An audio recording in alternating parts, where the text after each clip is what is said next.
Welcome to the SFL Season 18 Schedule Release Show. Along with Mike St. Green, I'm Cameron Irvine. Mike, the lights are on. We're ready to go. 1 month until the season begins. Yeah, Cam, the lights are on in the office this time around. I'm out of the dungeon. Man, these are, this is one of the more exciting, off-season dates that the community has. Free agency, schedule release, and then the draft. Those are the three big off-season dates, and man, I can't wait to see where everyone matches up in season 18. We released earlier breaking news about an hour ago, the opening day matchups between London and Baltimore and Arizona and Tulsa on Next Level Sports. We also have bonus coverage of Los Angeles and Charleston, a playoff rematch, and Louisiana and Sioux Falls. Colin Hart just recently signing with Louisiana and will play his former team in week 1.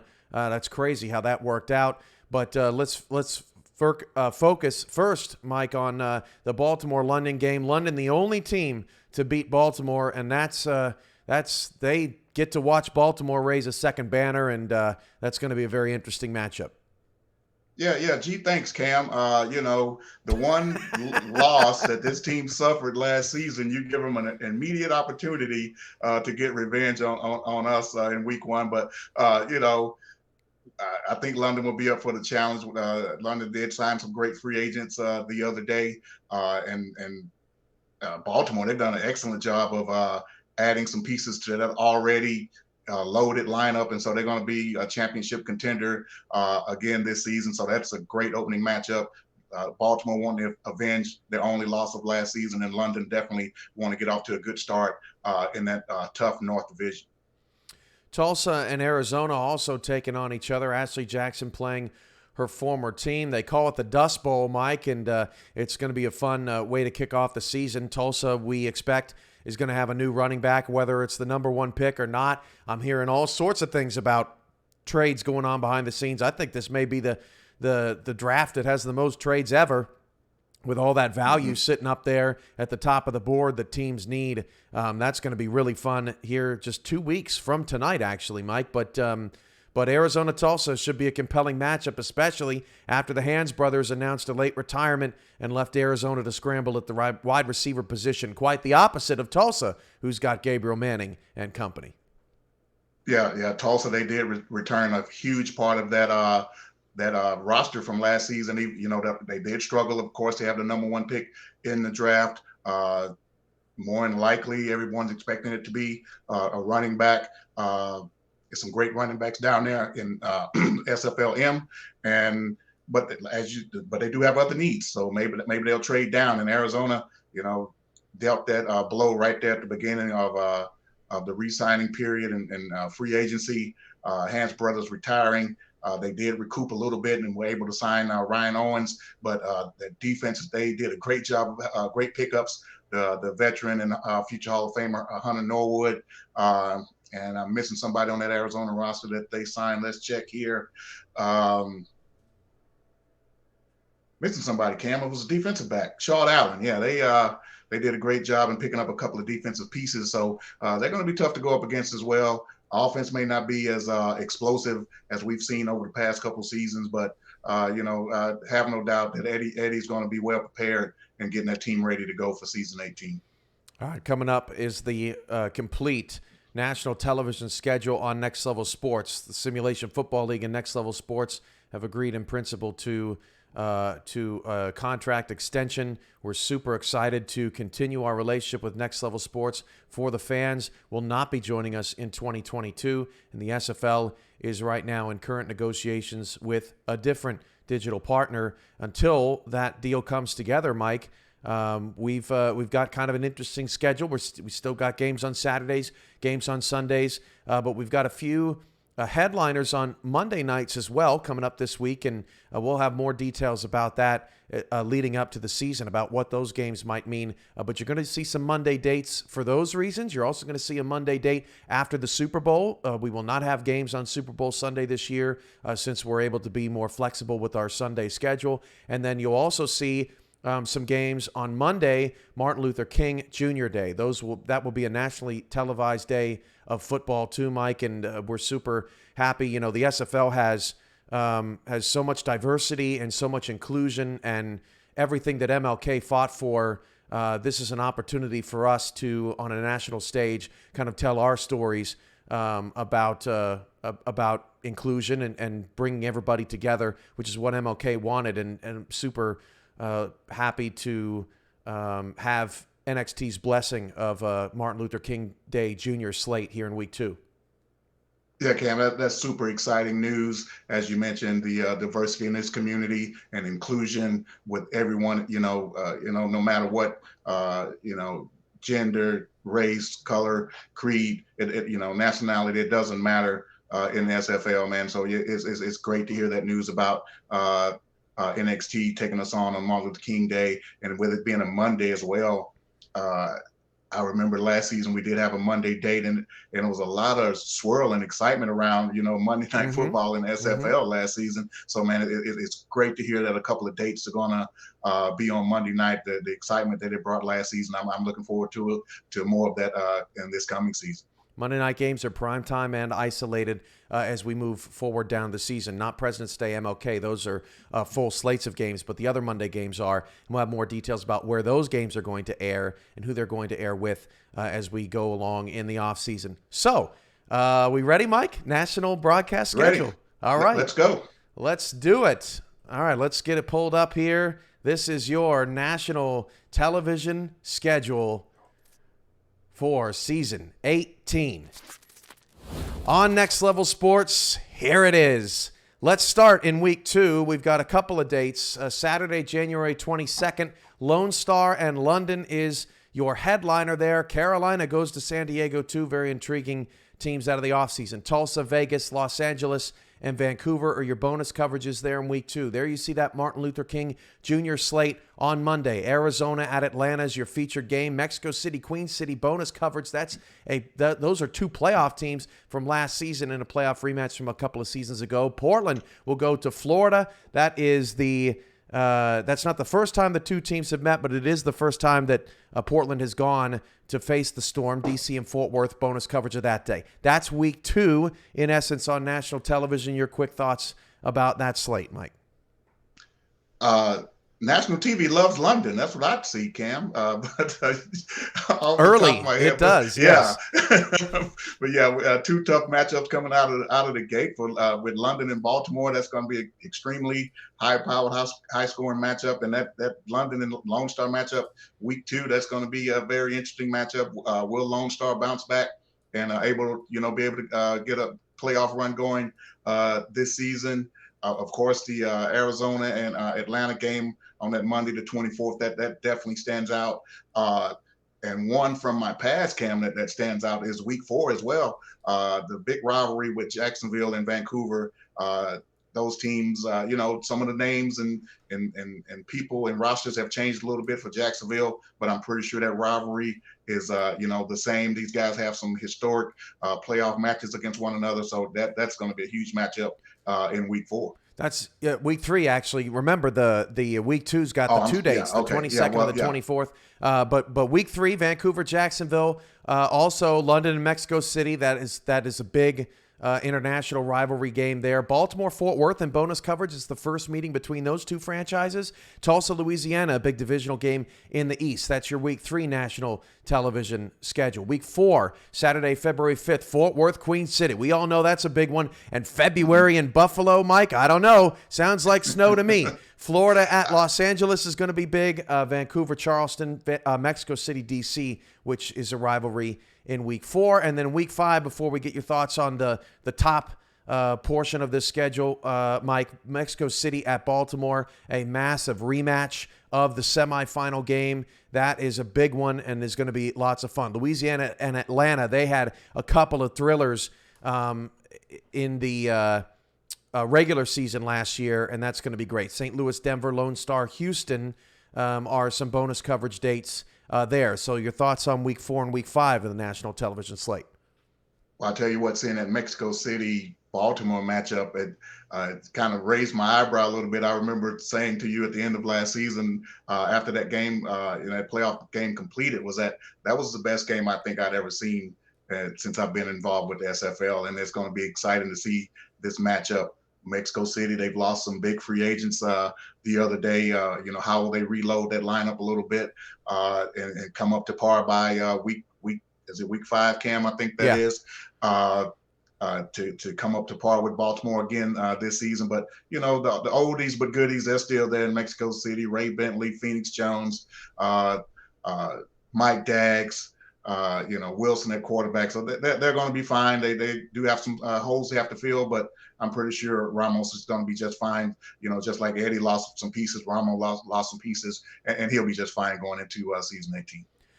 Week 6, Houston at Fort Worth. That means a whole lot more now that David Horrell left Fort Worth to go to Houston. That's a big divisional rivalry game, and can't wait to see what those two have in store for us. Denver and Arizona. Arizona still's got a lot of hate for what Denver did to him in the playoffs a couple of seasons ago. Then we got San Diego, Charleston, a couple of teams that have done really well in the offseason, don't necessarily spend a lot of time in the spotlight. And for San Diego, this is their second opportunity at a nationally televised game as San Diego is moving on up and have made some big moves. Vegas and Louisiana a part of that package as well. Week 7, Baltimore at Lone Star. Funny thing about this matchup, Mike, the two teams have met 6 previous times, all in Baltimore. They have never gone to Lone Star. They will on national television. Charleston takes on Florida. That is a huge rematch from the quarterfinal round, and it's a divisional game too. That week 7 slate right there is awesome. Arizona, St. Louis. Max Knight plays his former team. He had some choice words for him on the free agency show. And then D.C. Queen City. I don't think Queen City like D.C. stomping all over him the last week of the season to stunt their momentum before the playoffs. That's week 6 and week 7. What do you think of those, Mike? Well, one thing, what stands out was, Eddie in St. Louis, with Max Knight leaving to go over there. I don't think Eddie was too happy on the free agency show the other night, Cam. He wasn't a happy camper at that particular time. So, maybe Max Knight feeling some of that wrath the other day about, from the Hans brothers leaving. But the one matchup we're going to go back to week 6 is San Diego, Charleston. Both of these teams are on the rise. Charleston, they look like they're building off of that playoff appearance last season. And San Diego, they want to build off of those 4 wins that they had late in the season last season. They want to build off of that. New ownership coming in, co-ownership coming in with Liam Hammer. They've done a great job in free agency with the huge signing today. So by week 6, what would they be? Will they be building off of last season? Will they still be trying to find their way a little bit? That's going to be an interesting matchup of those two franchises that are looking to take that next step. Week 8 and week 9, that's March 5th and March 12th. Queen City takes on Arizona. Jay Hayden will play his former team, and those two have a long history, a recent history. Remember the game-winning field goal Queen City kicked at the convention, Mike, to last year to win that ball game. Sioux Falls goes to D.C. as well. Lone Star travels to Los Angeles, and then Fort Worth takes on Vancouver. In Week 9, it is Jacksonville at Atlanta. Marcus Dunhill goes home. For the first time since he retired and won a championship in Atlanta, Marcus Dunhill will be playing in Atlanta. Vancouver also plays Mexico City in Week 9, and we all know that Vancouver just can't seem to figure out Estadio Azteca and winning there. That's a big rivalry game, and that's going to be a lot of fun. Fort Worth, San Diego, Portland Lone Star in bonus coverage. Those are Week 8 and Week 9. Your thoughts, Mike? Oh, Jacksonville, Atlanta, they're definitely the one that stands out to me there with Marcus going back to Atlanta where, MVP, season 14 championship, first time back, a second season coming back off of retirement. In Atlanta, they did put things back together last season, making a playoff run. And Jacksonville, even though they were in a rebuild, and everyone knows that for the most part last season, they did get things together towards the end and kind of put some things together, put a couple of victories together. We'll see how they're going to fare this season, even though they did lose a big free agent in Hunter Norwood. Week 10, it's the battle of the last 3 champions, Denver and Baltimore. Denver won, of course, in 16, Baltimore in 15 and 17, and they'll take the field on March 19th in Week 10. Also, Charleston and Carolina. That game is always good, Mike. Every time that game happens, there's something exciting and dramatic. Atlanta at St. Louis is always a big divisional game in the East. And then Houston takes on Portland. Remember, Houston was the first team to lose to Portland in the Fleets franchise history. And Brody Gulch is now in Portland to shore up that linebacking core. And they were doing a lot of John in the free agency show. And so that game's going to be really exciting there in Week 10. Week 11, Arizona at London. You think London wants revenge for the beatdown that Arizona put on them in the wild card round of the playoffs, so they have their chance Week 11. And then Vancouver goes to L.A. That game always matters down the stretch of the season in the Pacific Division. Mike, St. Louis, Jacksonville, Carolina, Atlanta, the bonus coverage games in that block. That's Week 10 and 11. Your thoughts, Mike? Wow, you talk about a beatdown in the playoffs. What playoffs? It almost felt like London wasn't even there. Really, that game was done by the end of the first quarter, really. So yeah, that's definitely some revenge in Knight's heart in that game there. Arizona's, they're going to have a chance to progress some of those offensive guys that they're going to have to pick up probably through the draft, possibly by that time. So we'll see if they're up to snuff by that, by that late in the season. And, London, the roster's loaded, Cam. 22 positions already filled on that team. Only going to look to field one possibly through the draft at this point. It's going to be an excellent matchup, and I'm pretty sure the coaching staff and front office at London are going to be geared up and ready to go and totally prepared for that matchup. Week 12, Atlanta, Florida. That they have not met since season 14, Mike, and that game is going to have epic playoff proportions. Mexico City hosts Houston. That game is always close. Houston always gives Mexico City a great game. Denver goes to Queen City, San Diego, and Portland, boats and planes, in Week 12 as part of bonus coverage. Week 13, Vegas and D.C., both teams expecting to be somewhere in the mix. With all the close losses that D.C. had, this could be their moment late in the season. Baltimore takes on Arizona. That is a big game between two teams that made the semifinals last year. L.A., Mexico City, Florida, and Jacksonville, the battle for Florida, also in the bonus coverage block. And then, Mike, Week 14, the final day of the regular season is a Saturday. The other games will actually be played on Friday, April 15th, because Sunday the 17th is Easter. So no games on Easter. The final day of the regular season will play out on Next Level Sports. And, of course, those matchups are always to be determined. And as we go along and unveil team schedules, we'll find out what those potential matchups could be in Week 14. For everyone in the chat waiting for their team schedules, those start next after we break down these last few weeks of the schedule. You know the drill. Bits get you on the show. Need at least 100 too. None of that 1, 2, 3 crap. But Mike, before we get to the teams, that down the stretch slate of national television, what do you think of that? Oh, yeah, that Atlanta-Florida matchup stands out to me. One team that we hadn't commented on up until this point was Florida. The coaching change over there. Max Paulden's not going to be as involved.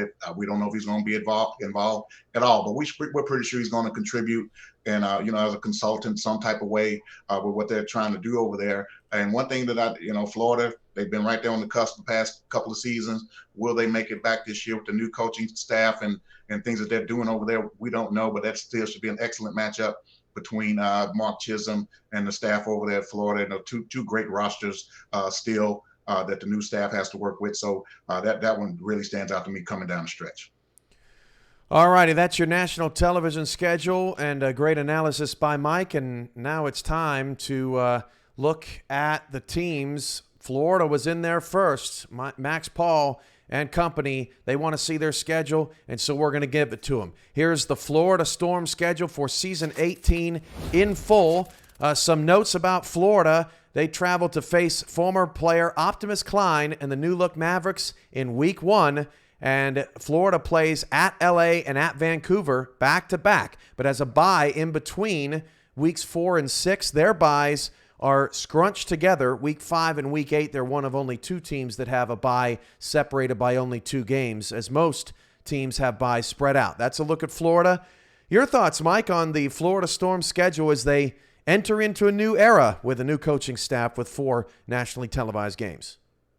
Oh, definitely going to San Diego to face Optimus Klein stands out in week 1. And then in the San Diego part of that is how, that's a good measuring stick for them to see if all the free agency moves have worked in the offseason, and what they may add in the draft, new ownership, new co-ownership, I should say. It's going to be a good measuring stick going up against Florida in that first game. But the other thing on the Florida side of it, week 7, week 14, 2 huge matchups, against Charleston, 2 playoff teams, had 2 great battles last season, one late in the season, one in the playoffs. Those 2 matchups stand out to me, of course. And then the big rivalry always with Jacksonville in week 13. Florida and Jacksonville is always going to be a battle no matter what the records are. That's what GZ in the chat says. Talk about a matchup to get hyped over. Florida coming to San Diego week 1. Let's go. Hey, week 14 too at Charleston. If Charleston is what they were last season, that is going to be a monstrous game in an ever-changing Atlantic division. So we'll see what happens when that comes down. Also looking forward to seeing Florida go to Louisiana. It's not a matchup that we've seen a whole bunch of, and so that should be a fun one as well in week 10. And Cam, one thing that I just thought about that maybe we should point out to the community that maybe they're not aware of is the divisional matchups. Yeah, so as far as the schedules go. Right, week 3, 7, 13, and 14 are your Atlantic Division games. They start with Carolina on Sunday the 30th, kind of early in the season. But as you were saying, Mike, that Jacksonville game late, if Jacksonville is any kind of what they've been other than last year, that's going to be a huge game too. Yeah. Well, I guess what I was meaning, Cam, the way the schedules were set up this season. Oh, yes, of course. Yeah. So you might notice that that Florida plays all of the Pacific teams in the first half of the season, and then they also play all of the Eastern teams in the second half of the season. You are going to see that theme all throughout the night as the league is now on a divisional rotating schedule. So, so this year, Florida gets the Pacific, or the Atlantic, I should say, gets the Pacific and the East. And so what's going to happen is, Mike, Florida and Charleston and Jacksonville and Carolina, they're going to play all of the similar teams, and that's going to really kind of give us a barometer of who, in fact, is better going into the playoffs. Mm-hmm. Yeah, Cam, I like that format, and for one reason, and well, like I said, it's going to determine who's better going into the playoffs. And the other reason, historically, and because I think it's one of those matchups later on about this team hasn't met this other team since season 10 or so. So it's going to stop that. It's going to avoid teams not playing one another for seasons in a time. So maybe you get to play a team more often, and some teams that you have never matched up against before. So it's interesting concept, and I really like the way that the schedule is breaking down this season. We've got a hype train going. We're at level 2. Let's see if we can keep that moving. Get your bits in to get your team's schedule up. Just moving in order of what we saw. Justin Reside wants Vegas, baby. So that's what we're going to do next. Las Vegas's season 18 schedule. Here it is. There's Scott Johnson looking fresh down at the bottom of the screen. There's Vice Wars in week 14. It is the last game of the schedule and could have major playoff implications and is the only meeting this season. There are other divisional games in-house, week 3 and week 12 against Arizona, week 4 against Sioux Falls. The Western Conference will play the East and the North, and Vegas has ends the season with 2 road games with DC and Denver. Vegas will face London for the first time since season 13 in week 9. And also for Las Vegas, they play 3 of their first 4 games at home, and they finish with 4 or 5 on the road. What do you think of Vegas' schedule, Mike? Cam, as you know, I'm not really into, this is a tough schedule or this is an easy schedule. But this is a tough schedule. This is the schedule maker did not do Vegas any favors this season. Man, Vice Wars is always a battle as we see there the last week of the season. Arizona twice, even though, with the roster moves, London, Atlanta, Queen City, Baltimore. Yeah, that back half is really tough. Yes, several playoff teams on this schedule, and in DC they expected to be improved again, this season as well, and then of course that first matchup against St. Louis. So yeah, this is a toughie. I mean, it's going to be interesting to see how Vegas navigates this schedule. It was good to see that they were able to, re-sign Joseph Green and retain a quarterback and not have to go, worry about that again this season, so they can hit the ground running and build off their playoff run last season. But yeah, it's going to be tough sledding for them. But no particular matchup stands out. It's just a tough 1 through 12 that Vegas is going to have to run. Justin Rezive faces his former team in week 2, and it's always tough when West goes east, and Vegas has back-to-back trips to the East Coast at Queen City and at Baltimore. An East Coast trip doesn't get much tougher than that. At least they do get London at home. That would have been rough having to go to the UK too, along with all those places. But they also go to DC. So yeah, the back half is really tough for Vegas. They're going to want to do some work a little bit early on in the schedule if they want to feel a little bit more comfortable into the back half.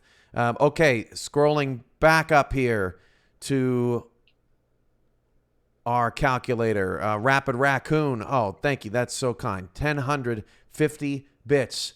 And so that means that the Vancouver Legion schedule is up next. Here's a look at the Vancouver Legion Season 18 schedule. It is headlined by playing 3 of the first 4 on the road, but Vancouver does play 3 straight at home, weeks 6 through 8. Their rivalry with Jacksonville reignited in week 3, as we previously mentioned.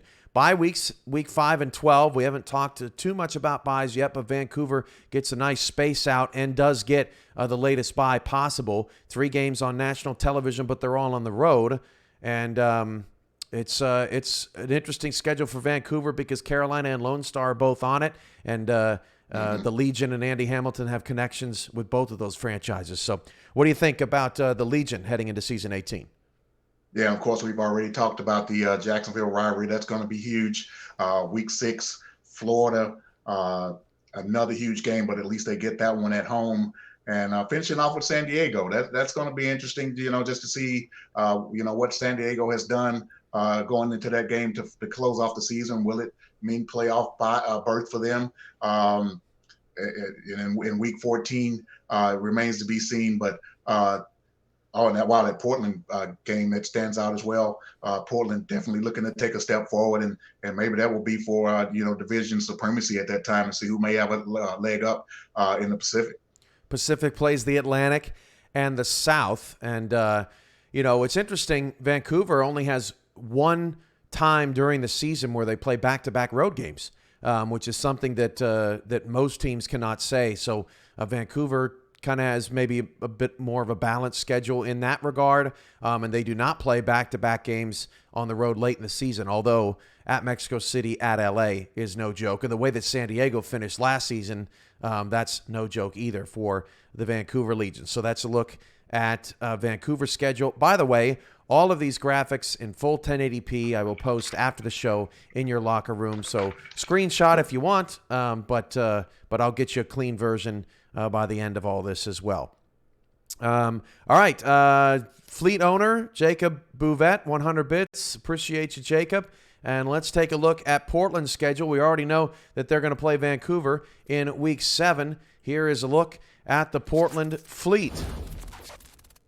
For Portland, sup, Leo Morris. For Portland, they play 3 straight road games weeks 4 through 7, plus they got a bye in there. So they got a home game January 30th, and then they don't have another home game until March 6th. They end the season with just 2 of their last 6 games against playoff teams. So things get light for Portland down the stretch. Light is a relative term, Mike, obviously, as playoff teams change all the time, but just going by last year. Interesting thing for Portland is they play all of the Atlantic straight away. First 4 games, they've got them all. Mike, you're muted. One of my favorite franchises in the SFL, Portland Fleet. They're going to start off with 4 straight Atlantic opponents. Will they be kings of the Atlantic by the end of week 4? It remains to be seen. But yeah, Jacksonville, Florida, Charleston, that's a tough gauntlet. Carolina, yeah, I'm not leaving you out. Yeah, you guys are always going to be a tough opponent for whoever you may face. And then they followed it up with their own division matchup with San Diego and Vancouver, as we mentioned once we saw Vancouver's schedule. So yeah, if you want to take that next step, Portland, you're going to have to prove yourselves early in the season 18. Looking forward to that Week 10 game against Houston. You know, as far as 3-game road trips go, this is probably as good as it can get because, you know, Carolina and San Diego were not playoff teams last year. Then they get a bye before they take on Vancouver. So this is not, you know, it's always tough to be away from home for a long time. But in the grand scheme of things, this one probably one of the more simple ones for Portland. Yeah, no doubt, Cam. You know, being away from home is always tough in the SFL. But if any team, you know, is probably built for road success, will be the Portland Fleet. You know, with a solid ground game. You know, and ground and pound, not turning it over. West Coast offense that they like to run. So yeah, that's you know, probably prime time and built for a ton of road games. Corey Mizzou with the 100 bits. That is Fort Worth. So let's take a look at the Fort Worth Toros season 18 schedule. And it looks like that with Adam Leach there on the bottom gracing the cover. Fort Worth is the only team to start with 3 straight home games. Then they play 4 or 5 on the road, 3 against playoff teams between weeks 4 and 8. That's at Queen City, at London, and at Vancouver, with the game against their rivals Houston, the only reprieve from the road. Fort Worth better start early, but they get Mexico City and Baltimore early too, Mike. Yeah, starting off, down in a Tex-Mex rivalry with Mexico City. That's going to be huge to get a step ahead in that Tex-Mex division, the South as we traditionally know it. Then they go off to the North to play all the North opponents over there. 3 playoff teams that they're going to have to meet. Rematch of Convention Week, Week 5 against London stands out. That was a very intense matchup. Convention weekend with facing London. London did happen to come out on top and that weekend. And 2 against Houston in the Tex-Mex. You know, of course, Metroplex against the Houston area. Always going to be a rivalry. And, of course, Lone Star Week 11, the Battle of the Metroplex up in that area.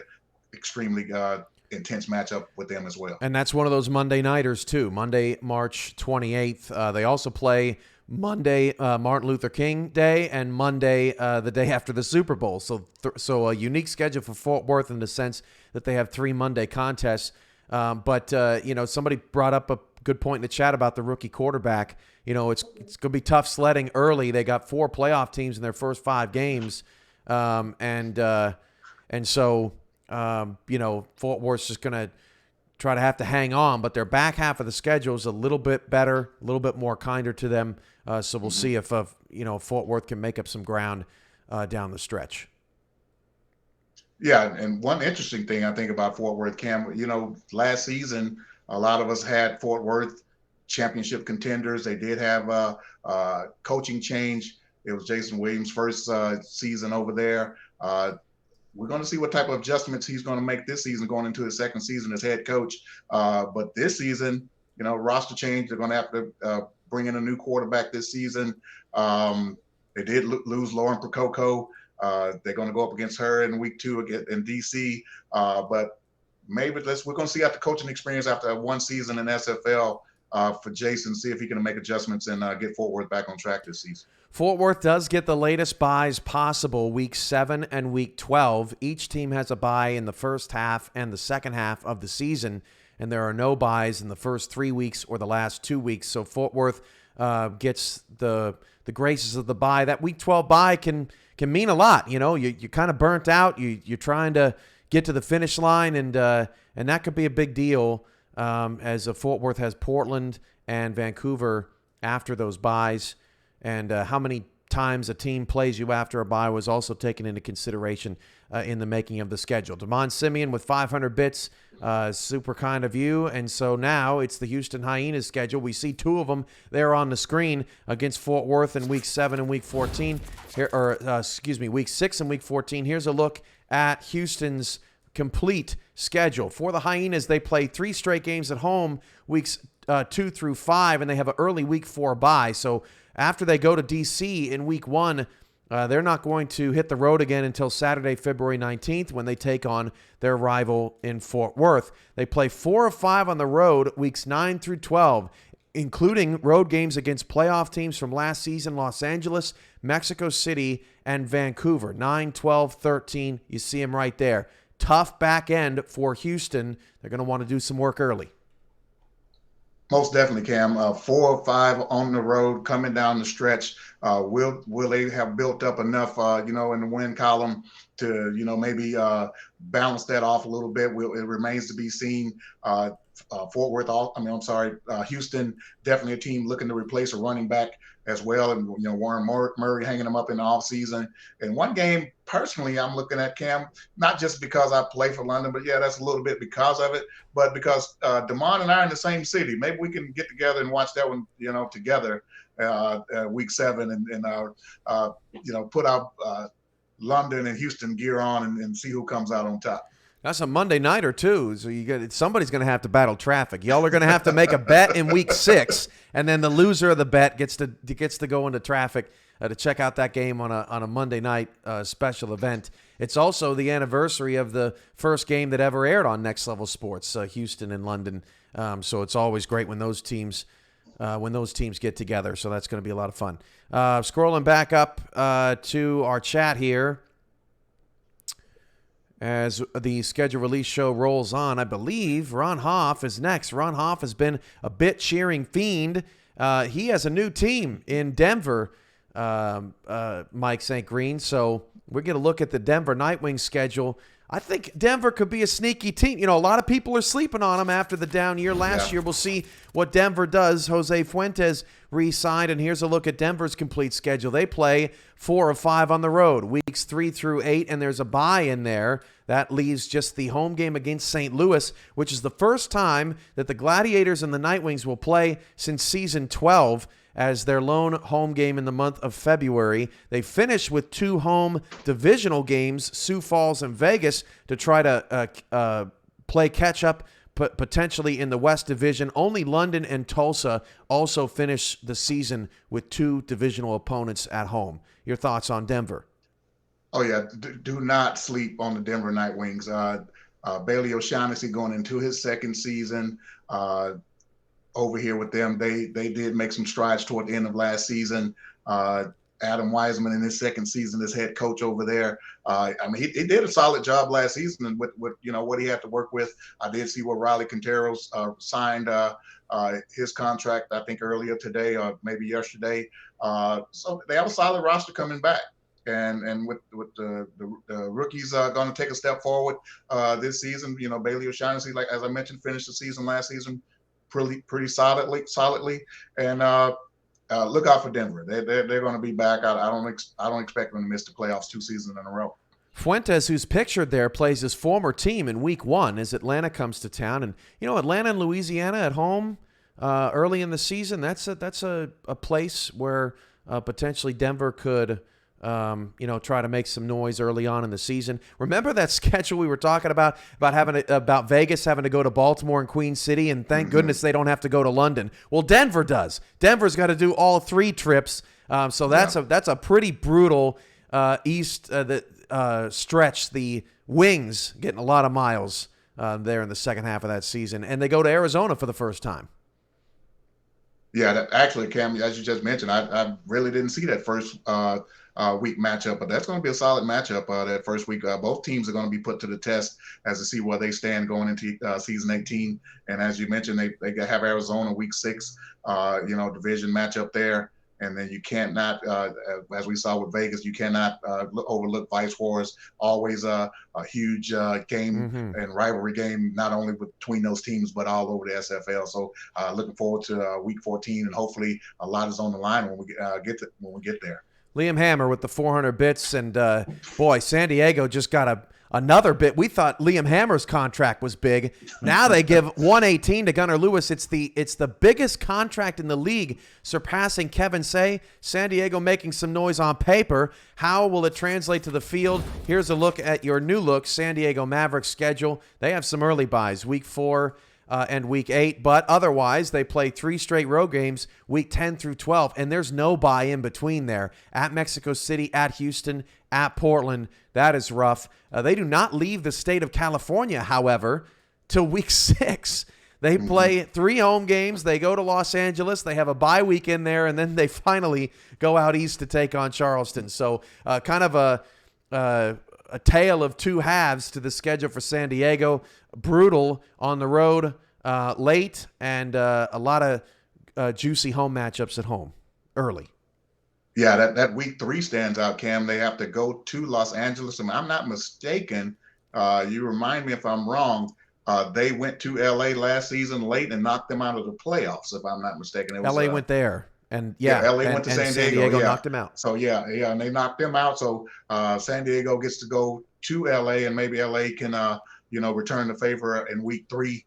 And that's going to be a huge matchup. That's what stands out to me. A huge California rivalry, battle for the Republic of California over there. And then late, as we mentioned on the Vancouver schedule, week 14, will San Diego made enough noise early in the season for week 14 to matter at the end of this season? Low-key, week 9, Saturday, March 12th, that's going to be the battle of the 2 rookie quarterbacks. San Diego and Fort Worth are the 2 teams left that need a quarterback. And so it's going to be interesting. We will have over a half a season to kind of evaluate how those 2 guys are doing, and then they'll get to square off against each other in Texas. Yeah, it's going to be an interesting matchup between the new quarterbacks, as you mentioned. I think San Diego has a couple of – no, they don't have bye weeks. That was the team before that we looked at. No bye week, so no extra week for that rookie quarterback to 4 and 8 in between. 4 and 8 are the buys. It's over there on the left. You see them for everybody else that's looking Gotcha. right under the logo. Gotcha. So okay, they do. So to your point, Mike, they have 2 early buys, which can be a benefit to a rookie quarterback because you players can progress through these buys, and so they get a bye before they take on division rival Portland, and they get a bye before they take on Fort Worth in that battle against the quarterbacks. Yeah, so 4 and 8, that rookie quarterback has a couple of free weeks just to progress and get ready for that huge week 9 matchup against the rookie quarterbacks. And we may be talking about 2 phenoms by that time, Cam. You never know. And then, Mexico City following that. And they've in Portland week 12, week 5 and week 12. But that week 12 matchup against Portland may be huge as well. Bye weeks are interesting. Early buys help players progress before you play more games. Late buys help give coaching staffs further time to scout opponents down the stretch of a season when wins matter more. So it's kind of a tick for tat, pick your poison kind of thing on these bye weeks, and I'm sure every team has a different philosophy about what they would prefer.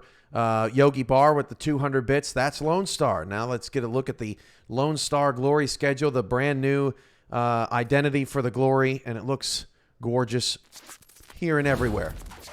There's your Lone Star Glory schedule.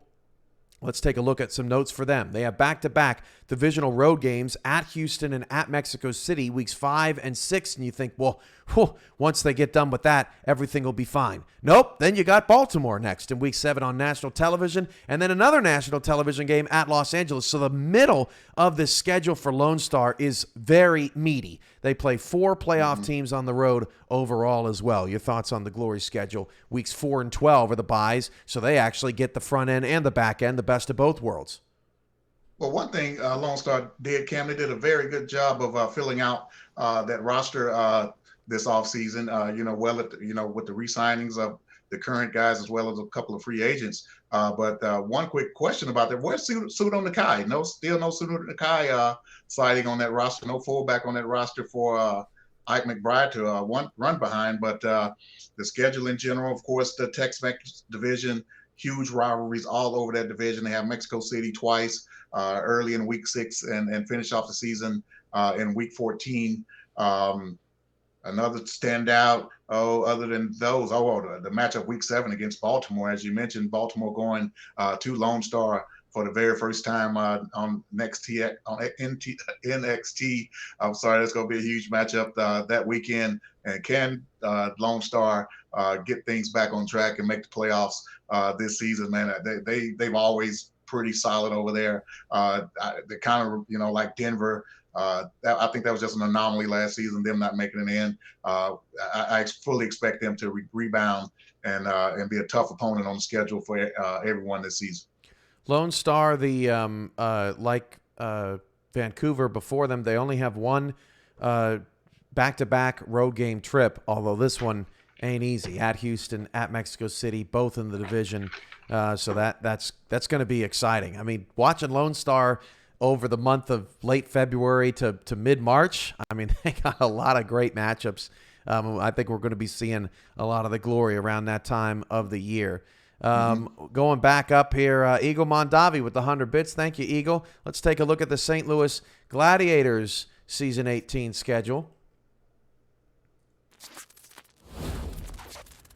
Here's some notes for St. Louis. They play 3 of their first 4 on the road, at Vegas, at Atlanta, at Denver, including 2 playoff teams. They have early buys week 4 and 8, and 3 of their last 4 games are against non-playoff teams. So as soft as a soft schedule can get, Mike St. Green in the SFL, which is not very soft, Jacksonville, Carolina, Louisiana, and then a home game against Charleston, home game against Atlanta too. After that, Florida road game week 9, which is a Monday nighter in primetime on its own, by the way. But after that, St. Louis kind of, controls their fate. It's all in their hands. Yeah, now this is one team, Cam. I just love to see St. Louis play. It's always going to be a competitive game. I love watching Christian Brown, quarterback this team. The defense, they're ball hawks in the secondary over there. So looking forward to seeing St. Louis all season long. And as you mentioned, if you want to say a soft schedule, somewhat, coming out with Vegas, and I'm not saying that Vegas is soft, but Sioux Falls, of course, their roster still needs to be filled out.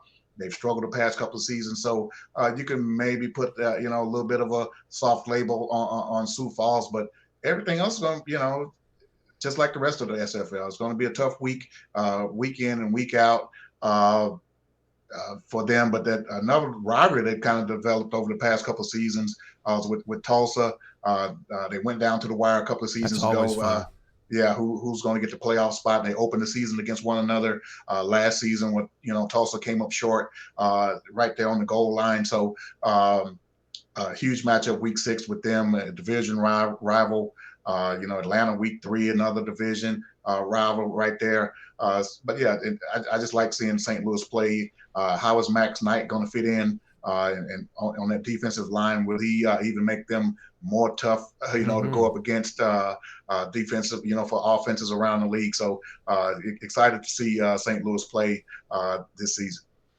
Jack Wall with the 1,000. Let's take a look at Jacksonville. Thank you, Jack. And as a reward, you get on the schedule too with a just gorgeous picture. You were smiling for the camera that day. I don't know what was going on there, but you were ready for that one. As Jacksonville also has week 4 and week 8 buys. Not a ton of notes on Jacksonville's schedule, but they do play 3 straight home games, week 11 through 13, with no bye in between. So they welcome St. Louis, Louisiana, and Florida to their place. Florida's always the kryptonite for Jacksonville, and to that point, Vancouver has been somewhat of a kryptonite as well. So a couple of those back on their schedule, but otherwise fairly balanced. They do start with back-to-back road games, including that long West Coast trip to Portland, where they will play the Fleet for the first time ever. So your thoughts on the Jacksonville Kings Season 18 schedule? Man, Jacksonville, my old stomping grounds. Love nothing but love for the Kings, and as you mentioned, Jack Wall there on the picture. Congrats to Jack Wall on the All-Star game and excellent season 17, by the way. But yeah, starting off in Portland, both of these teams, as I think I mentioned with the Portland schedule, it's going to be a huge test for both teams to get off to a great start. And I know, of course, Portland want to take the step forward in making the playoffs, and Jacksonville definitely want to have a good first game to get things turned around from last season, but it gets no easier. They go to the division with Charleston, a huge rivalry game with Vancouver in week 3, but they get that one at home. And then another division matchup with Carolina, and that's always a tough matchup, as we know. And finishing off with Florida, with the Florida matchup there, historic matchup between these teams, championship meetings, a couple of times over. Just a great matchup there that we're going to be looking forward to in week 13. And then Atlanta matchup is always a cool matchup that Jacksonville seems to always play. So that traditional kind of Jacksonville schedule that I was used to seeing when I was there the first couple of seasons, and just good to see those good traditional matchups that they're going to be playing again in season 18. If you want to see your schedule, drop some bits in the chat. We appreciate it. To everyone out there who hasn't seen their schedule yet. In the meantime, let's look at the defending champions schedule, Mike. The Baltimore Vultures, winners of 2 of the last 3. They have reloaded here in the offseason. And here's some notes on Baltimore's schedule. They have a 3-game homestand weeks 9 through 11. It's all out of the division, taking on the West Division. They host London in the kickoff game, the only team to beat them last year. Baltimore has early buys 2, week 4 and week 8. They've got that big game against Arizona, week 13 on the road. They've got that's sandwiched in between 2 divisional games down the stretch. Vegas has nightmares from the last couple of times they've gone to Baltimore. They got to go there again, week 11, which is not what Vegas wants to see on their schedule. So a really fun back half of the schedule. And in my opinion, Mike, the strength of this schedule is going to rely on if the South Division bounces back. Only one playoff team last year, but Fort Worth, Houston, or Lone Star could all catch fire. And if they all catch fire, this becomes a brutal first 6 weeks for Baltimore. Yeah, you can look at this schedule and say, oh, well, they're playing Tex-Mex, but as I mentioned, I fully expect Lone Star to bounce back. I fully expect Fort Worth to bounce back with Jason Williams in his second season. And then, of course, we know Houston, they're always right there. I think they were right in the hunt up until week 12 of last season. So, if the Tex-Mex bounces back, these schedules that kind of look, may look 50-50 or maybe advantageous to Baltimore, all of a sudden now they become 50-50. And it's going to be, tough sledding, getting past some of these teams. And as you mentioned, week 11, Vegas probably saying, hey, man, if we're going to get them on the schedule, can we at least get them at home? Right. We have to travel all the way over there again. I mean, it was tough sledding for Vegas last season going up against Baltimore. And then we go to that D.C. area rivalry with D.C. there in week 12. It's always going to be a good matchup when we get regional rivalries like that. And Queen City twice, of course, being 1 and 2 in the division. They get those guys twice this season. And I fully expect that to be knockdown, drag-out battles in both of those games. Sioux Falls, they got to, not only do they got to go to Baltimore in week 9, but they get Baltimore off a bye too. I mean, that is about as unlucky as you can get. And an oddity of Baltimore's schedule is they go to Texas 3 times. They go to Houston, Fort Worth, and Lone Star, and then they have games within driving distance at D.C. and then at Queen City. So really their only game outside of Texas is Arizona in some respects, way down there in week 13. So that's kind of just a bizarre quirk of Baltimore's schedule. Well, it gets hot down here, Cam. They're going to have to deal with the Texas heat, but think about they won't. Yeah, they won't because it's January. But so they're going to catch a break from the Texas heat because it's early and it'll be January. But it's still 80 degrees right now in Houston, Cam. So I don't know. Baltimore only has to deal with. I mean, every once in a while, Fort Worth can get some snow, in late January. But Queen City really the only snow threat there on that schedule because they've got a southern flair to start. So that's interesting for Baltimore. Look at the defending champs. Jason France with the 86 bits to match his number. Love that. Let's take a look at the Tulsa Desperados full complete schedule. Don't forget, Say It With Your Chest is coming up after the schedule release show, so you'll want to check that out. Tulsa with buys in week 7 and week 12. And let's take a look at some of their oddities. Mike, they play just one home game between weeks 2 and weeks 7. They have a home game against Denver Sunday, February 6th. That separates 4 out of 5 on the road plus a bye. They also travel to both Arizona and Florida, 2 teams who made the semifinals last season. That is week 11, or check that. They are at home against Arizona, but they do travel to Florida in week 11. So that early part does not do Tulsa any favors in that new running back, and we'll see how they handle it. Cam, the schedule doesn't do him any favors for us being on the road, but I mean, these guys pretty much brought everyone back. I mean, that's true. They're not going to have to do too much building other than the new running back, and more than likely with the quality of running back that's going to be available to him. I mean, he's probably going to come in highly valued as well. So it may not be too much of an adjustment for the new running back. It remains to be seen. It's very interesting with them moving Sonzo Robinson out to wide receiver. He may have to make an adjustment there, but it's just going to be a matter of Tulsa, just wanting to get off to a good start. Can they take an advantage of Arizona making some adjustments in week 1 and get off the snide, get off to a good start this season, get some positive vibes going, get the negativity of last season, off their backs and get going that way, because they do have a favorable early schedule other than having to go on the road.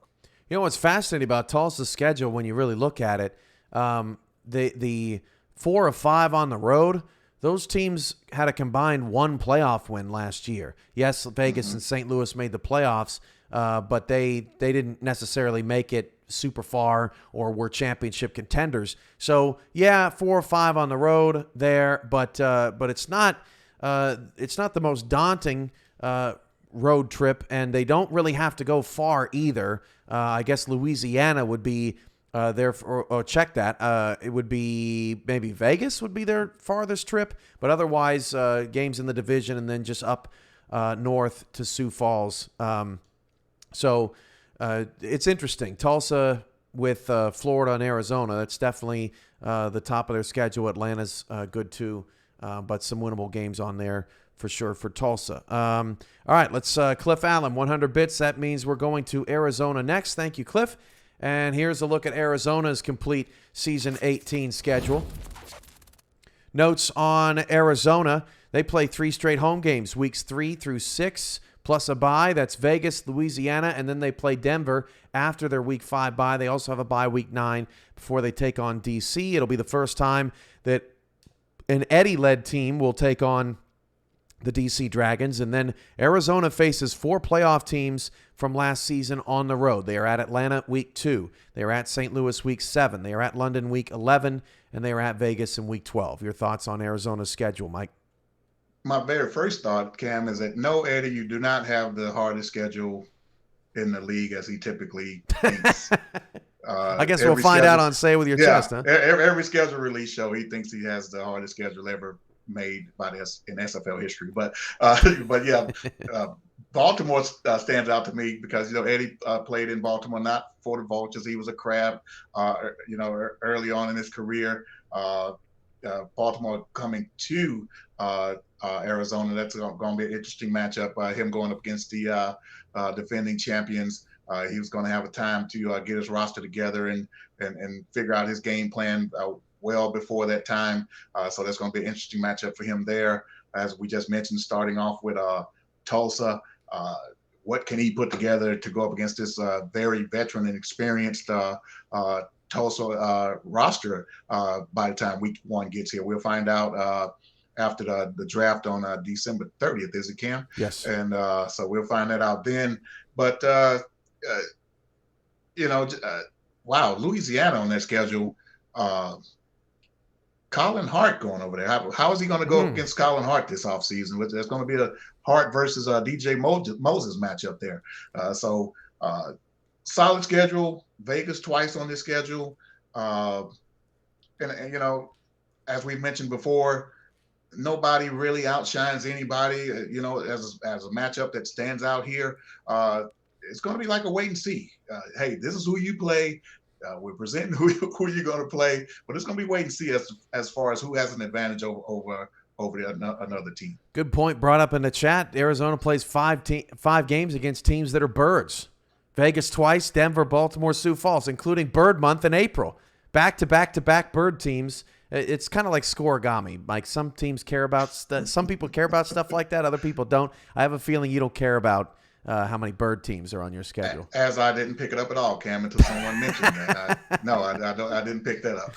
AJ picked 6 with the 300 bits. Thank you, AJ. Let's take a look at Sioux Falls' season 18 schedule. Sioux Falls trying to bounce back from back-to-back tough years after back-to-back years of making the championship game. What up, John Barnhart? Looking on at his schedule. Weeks 7 through 12 are 7 and 12 are buys for Sioux Falls. And here's some notes on the Sparrows. They start with 3 of 4 on the road. They share the latest possible bye weeks, as I mentioned, with Fort Worth and Tulsa. So kind of a tough start in terms of a road slate. Both 2 of them are against playoff opponents, and then one of them is against Colin Hart, their former running back. They will not play Gunnar Lewis, who just signed with San Diego to that fat contract today. San Diego is not on their schedule, but as previously mentioned, that game at Baltimore with the Vultures coming off their bye, that stings.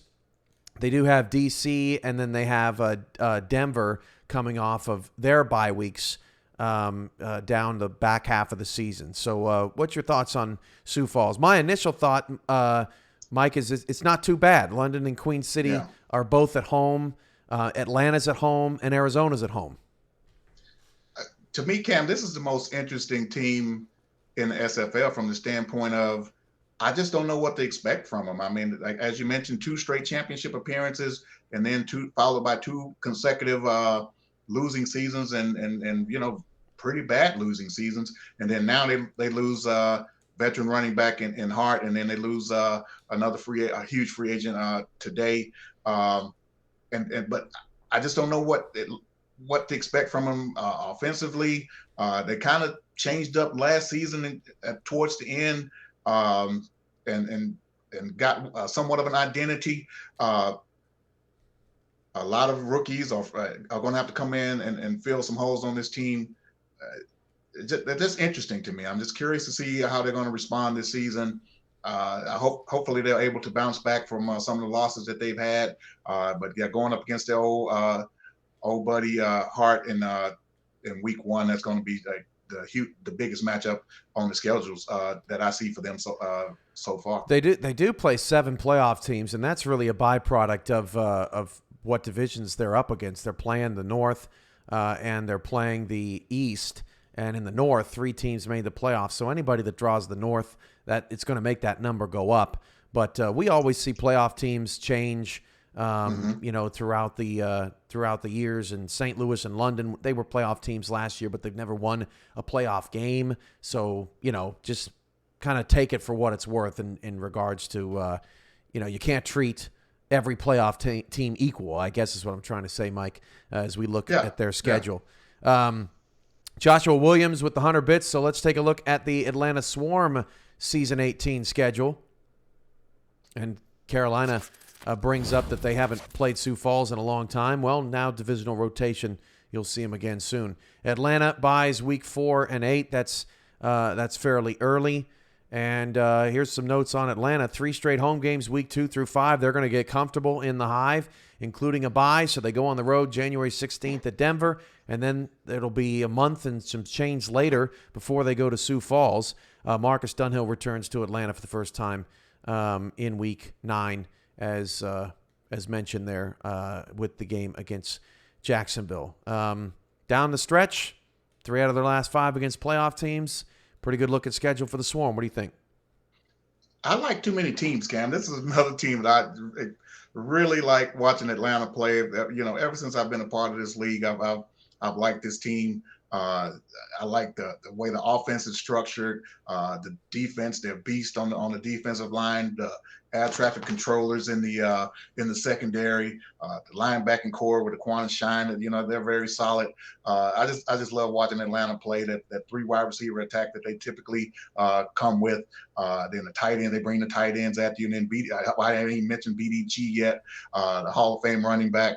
And my buddy Bryant Dynasty back there calling the signals now going into season 4 and his second All-Star game coming up Saturday. I'm going to be looking forward to catching a pass or two from Dynasty this weekend, man. Looking forward to that. Nice. But yeah, this schedule, as I mentioned for Denver, it's going to be a test for Denver to see where they stand coming out in week 1. And Atlanta, they're going to want to build off of the playoff berth that they had last season, and they definitely want to stay in championship form. So a huge early test with Denver there in week 1, and then St. Louis in week 10. These guys have kind of been going back and forth for division supremacy over there the past couple of seasons. So that's going to be an interesting matchup in week 10.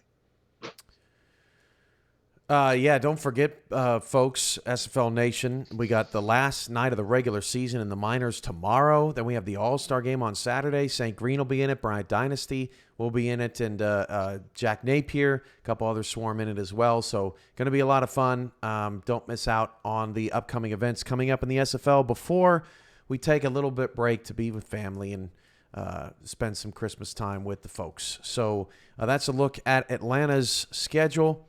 And coming up next, Hubba Breezy with the 100 bits. That's Queen City. Let's take a look at the Corsairs schedule. Mike, they got off to that hot start last year, and then the wheels kind of fell off. Let's see what Jet Zero and company have to look forward to in Season 18. They play 3 straight home weeks, 4 through 7, including 2 against divisional opponents. Rival Fort Worth, Baltimore, D.C. with a bye in between.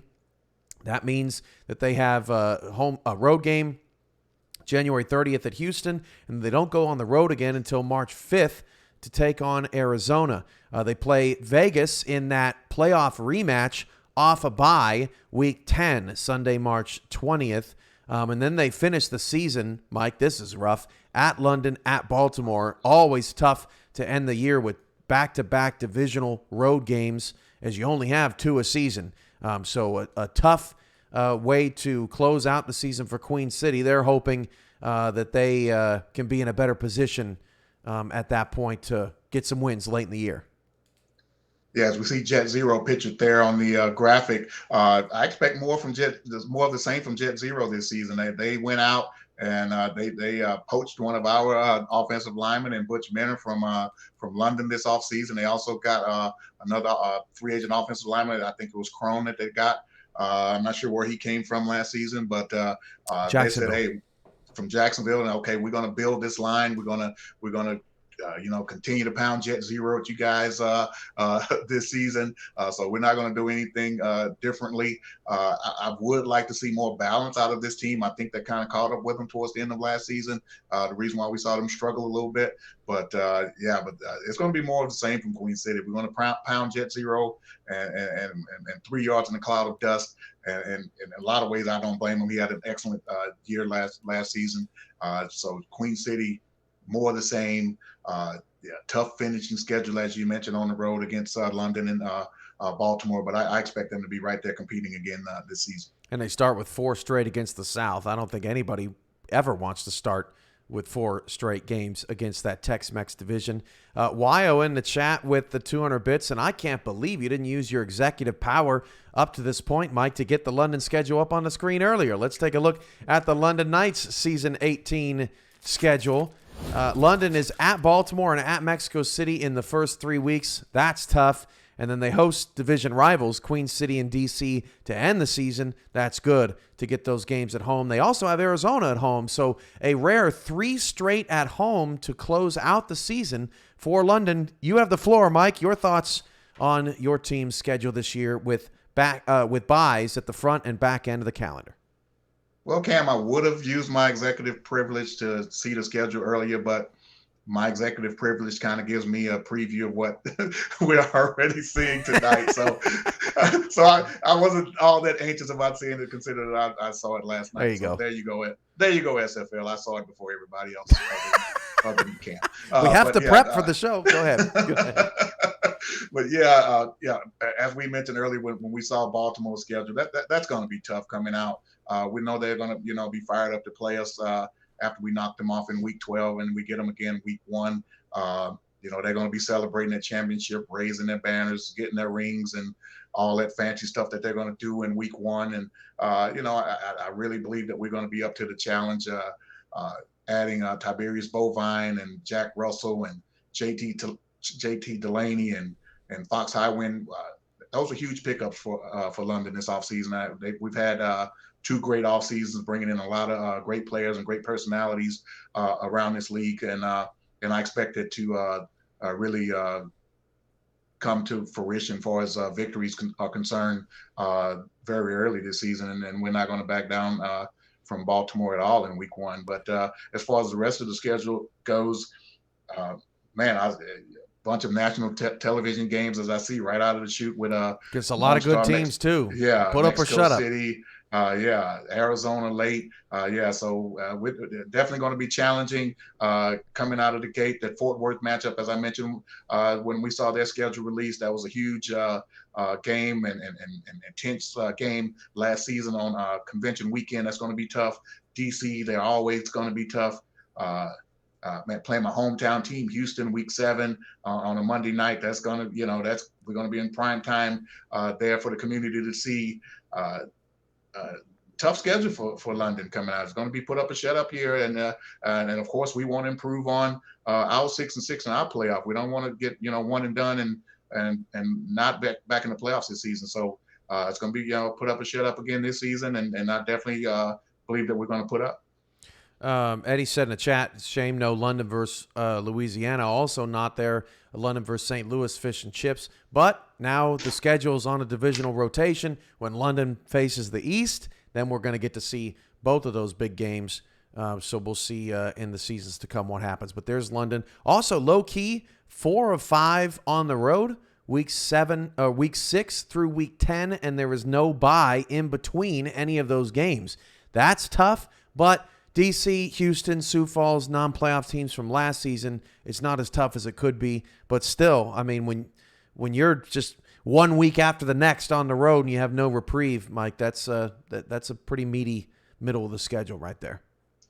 Yeah, and I just, when Eddie mentioned no fish and chips, I just kind of snapped to that. Yeah, no fish and chips this season. And other thing that made me snap to that, I don't think I've ever played against St. Louis. So that would have been a fun matchup to have and finally be a part of that fish and chips rivalry. But, maybe next season we'll see what happens then. But, the schedule maker didn't do us any favors putting us on the road. 4 out of 5 right there in the middle of this schedule. But,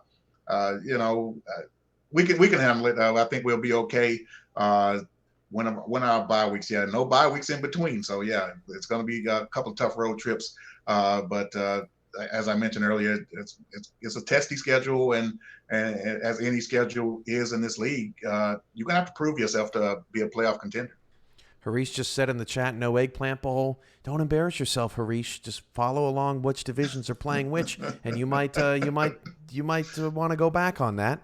But we'll get to Carolina's schedule. Hey, and you know what? Actually, let's get to Carolina's schedule right now so that we can put Harish's mind at ease that the Eggplant Bowl is on the schedule, and it is week 13 down the stretch at St. Louis.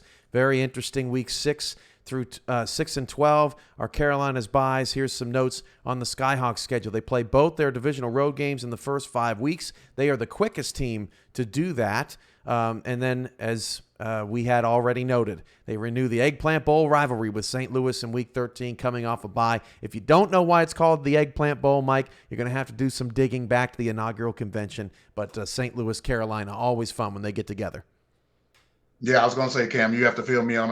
I know a lot of stuff and researched a lot of stuff around the you know SFL, what? but no. I do not I have never heard of the eggplant bowl And until that's now. and that's my fault. That is Carolina London. So Harish was right all this time. So now he gets to roast me in the chat all he wants because I had that incorrect. But Carolina St. Louis, regardless, that is a fun game every time they meet. They've had some memorable shootouts in the past.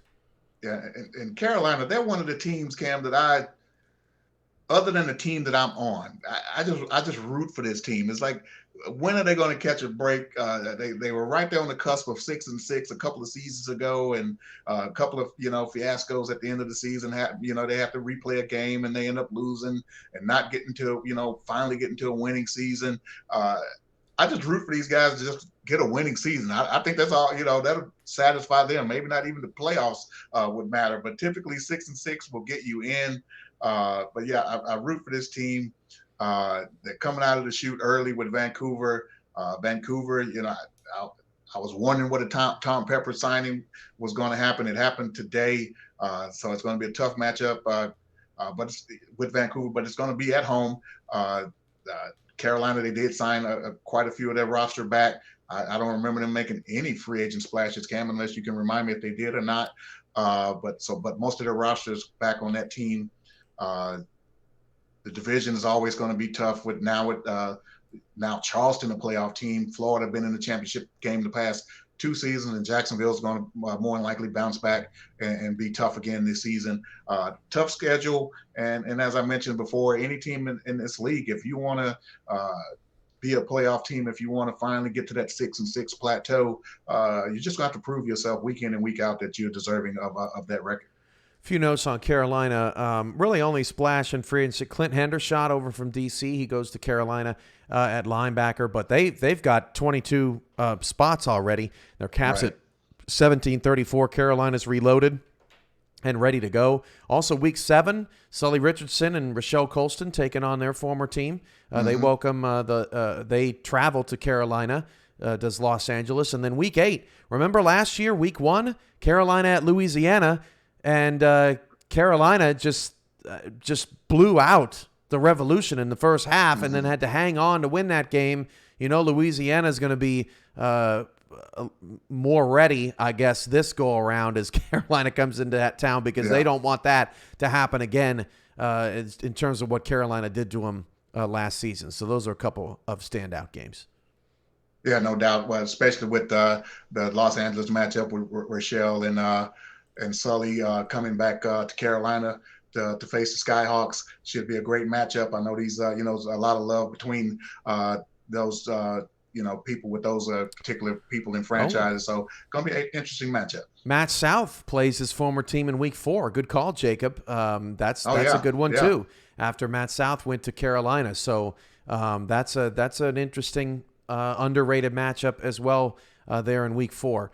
All right, let's run through some of the teams that we haven't gotten to yet. We've done Arizona, Atlanta, Baltimore, Carolina. Haven't done Charleston, right? Charleston Predators coming your way. They play 4 of their first 5 at home, but then they play 5 of their next 6 on the road, including 3 straight on the road, weeks 10 through 13, which does include a bye prior to them taking on the St. Louis Gladiators. And then they end the season with 3 playoff teams. This might be the most difficult ending to a schedule that we will see tonight at St. Louis, at Atlanta, home versus Florida. That is a rough end stretch for Charleston. Yeah, definitely a tough ending of the schedule for Charleston right there. Can they build off of last season's playoff team? They went to that team season rather with a lot of controversy, ownership changes, and people leaving and having to figure out things on the fly, and they got things done. And they've had a very impressive all-season camp, signing a ton of impressive free agents. They did lose Zach Lay off of that team, but they're bringing back, as we see, the tannest arms in the league right there on that graphic, Cam. Corey, man, his arms are more tan than mine, I think. But they're bringing back the all-star Corey Minner to head that defensive backfield back there. But 2 huge matchups against Florida, week 7 and finishing off in week 14. And before that, week 13 against Atlanta. I'm pretty sure that's going to have playoff implications and positioning on the line for that game as well. And he said week 4, Charleston's on his birthday week, Saturday, February 5th, so that game will mean a lot to the Vancouver Legion organization. That's a look at Charleston's schedule. They have 5 and 11 bye weeks.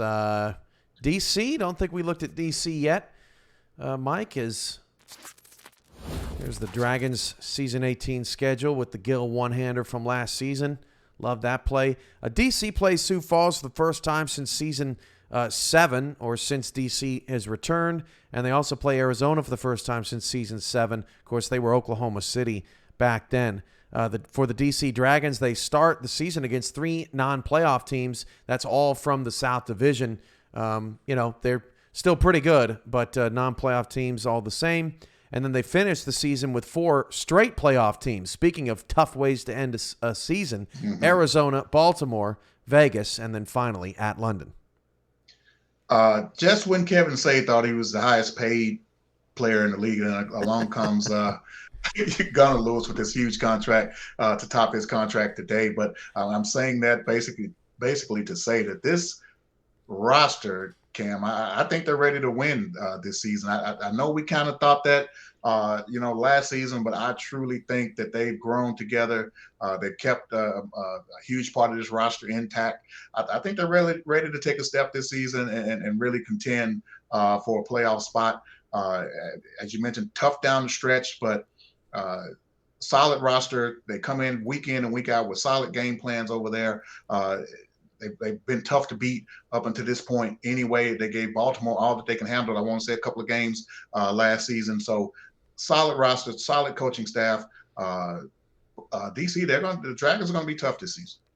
And they're probably the happiest team to not see Tom Pepper on their schedule after Tom Pepper set an SFL record last season for the amount of passing yards that he threw all over D.C. D.C. Vancouver, not a matchup for this season. We've seen Denver, Florida, Fort Worth, Houston, Jacksonville, Vegas, London, Lone Star. Have we seen Los Angeles, Mike? Not yet. I don't think so. Let's take a look at the Los Angeles Lycans season 18 schedule. Some notes on Los Angeles that stand out. They play 3 straight home games weeks 3 through 6, and they got a bye in there as well. They welcome a pair of Florida teams to California, so they have a road game against Vancouver January 22nd, and then their next road game is across the country to Carolina on February 27th. They get 2 weeks to prep for Mexico City after a late Week 12 bye. That could be critical to trying to pull an upset there. That's going to be a monumental game between 2 major markets in Week 13, and that's the Lycans schedule. Yeah, the Lycans, they're going to have a couple of secondary spots that they're going to fill coming up here in the next few weeks. A couple of huge retirements in the Ramons over there. I was actually checking to see at Johnson, had he re-signed. Yeah, I do see that he had. I hadn't seen that yet, but yeah, tough filling out that secondary coming up the next couple of weeks. But the Lycans barely missed the playoffs last season, as we mentioned. But they've been right there the past couple seasons. Starting off with a huge test against Charleston and Vancouver, as well as San Diego. That's going to be huge the first couple of weeks. Those 2 division matchups, as well as a playoff team in the first 3 weeks of the season. And then I look further, I see Florida right there. Week 4. So not easy sledding for LA coming out of the gate, but they're going to have a lot to prove coming in week 18, and in season 18, to see if they can get back to playoff contention. Yeah, that's a tough start, but man, 5 of 6 at home is just remarkable. I mean, you almost hardly ever see that. And, of those games, Jacksonville, Lone Star, Houston didn't make the playoffs last year. I mean, they could make a push in the middle of the season, but LA's never had a problem making a push later in the season. Queen City caught the LA bug last year, where the wheels kind of start to fall off down the stretch, and then they fizzle out. So they're hoping not to do that. They've got Mexico City and Portland on the road down the stretch to try to prevent that. So that's a look at Los Angeles. I don't think that we've seen Louisiana's either, Mike. No, not yet. So let's take a look at the Louisiana Revolution season 18 schedule. As we start to round out the show, there's Chuck Diesel slamming somebody into the ground. But Louisiana's notes, They have 3 road games against playoff teams, all in the first 8 games. So a much tougher start to their schedule than it finishes. They go 7 straight weeks without playing a divisional opponent. Week 6 through 12, they've got all of the Atlantic, and then they've got Vegas in there, and then they've got a pair of byes in between all of those games as well. They have byes before they take on Carolina and Jacksonville. So Louisiana's kind of a quirky schedule. They've got some early divisional games, more than most, and then they've got a couple of divisional games at the end of the season, and they open up against Sioux Falls and Colin Hart's old team. That should be a really fun Week 1 matchup. Yeah, Colin Hart going up against Sioux Falls, that's definitely the standout on this particular schedule. But looking at the first couple of weeks, can they make any hay against other teams that are trying to bounce back? Can they make up something against Denver? They're trying, Denver's going to try to bounce back. Tulsa obviously trying to bounce back this season, and obviously right now, I really think Arizona. I think they're going to be fine. I don't want to make too big of a deal about the losing the Hands brothers. Yeah, the offense may suffer a little bit, but like the defense is going to be solid. But still, they may have something still to prove by week 4 to see that they're still the Arizona that we saw last season. So Louisiana, first four weeks, they have opportunity to set themselves up pretty nice for the remainder of the season against teams that are still looking to find themselves as well. Mike Twins Crew was hoping for a game against Fort Worth. His new team against his old team was not on the books. Maybe next season. Another interesting note, Louisiana plays a lot of young running backs early. Sioux Falls and Tulsa are going to have new rookie backs. And then, of course, Bailey O'Shaughnessy re-signed from Denver last season. So lots of new running backs early before having to take on DJ Moses and BDG Hollywood back-to-back. That little slate there, Arizona, Atlanta, Vegas, 3 straight games against playoff teams. That's a pretty rough chunk for the Revolution. Mexico City have not taken a look at the Aztecs schedule here so far in Season 18. Here's some notes on the Aztecs. They play 4 of their first 5 on the road. This is as rough of a start as any team probably has. They play only teams from other countries, Texas and California at home, just another schedule quirk. And then they play 4 straight home games between weeks 9 and 13, including a bye that comes before their big rivalry game against Houston. So a really lopsided schedule in terms of home and away. They've got 3 road trips to the East Coast, at Queen City, at D.C., and at Baltimore. And then they also go way up in the Northwest to Portland, too. So lots of miles for Mexico City. And, we think that Mexico City is going to be ready to play week 1, no doubt, after they had that championship appearance stolen from them by Baltimore. But this is as tough as it gets to start out. Yeah, no doubt, Cam. Starting out with Tex-Mex at Fort Worth, that's going to be tough. The couple of international battles with London and Vancouver. I've never been to Mexico City, Cam, so that should be fun in week 3. And then finishing off with Lone Star, going back up to the Fort Worth area, Dallas-Fort Worth area in week 14, and then probably a lot's going to be on the line by the time that game is played at the end of the season. But Mexico City, as I mentioned, they had a couple of key losses. With KT Horrell off that team, Fox Highwind, a huge part of that offense last season. They did re-sign Jacob McCall, and I know Jacob has been has been waiting his turn for a few seasons now, Cam. And it's going to be interesting to see how he steps up and becomes a key part of that Mexico City offense this season. But tough schedule, tough schedule coming out for them. Fort Worth, Queen City, London, as we just mentioned with DC, that they're not going to be an easy matchup, and then followed up by Baltimore, a rematch of the great game last season to miss out on going to the championship game. So Mexico City going to have to prove themselves early as well.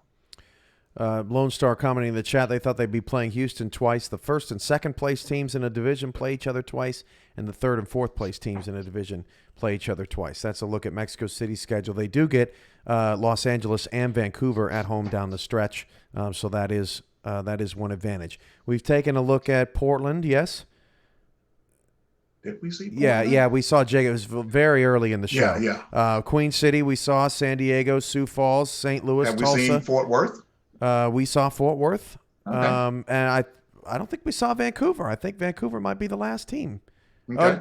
Or no, we did. We saw Vancouver when Percoco. Yeah. When Percoco won it. So that's it. That is the schedule for the SFL season. We circle back once more to the national TV games. Again, all of these graphics will be posted in your locker room in full.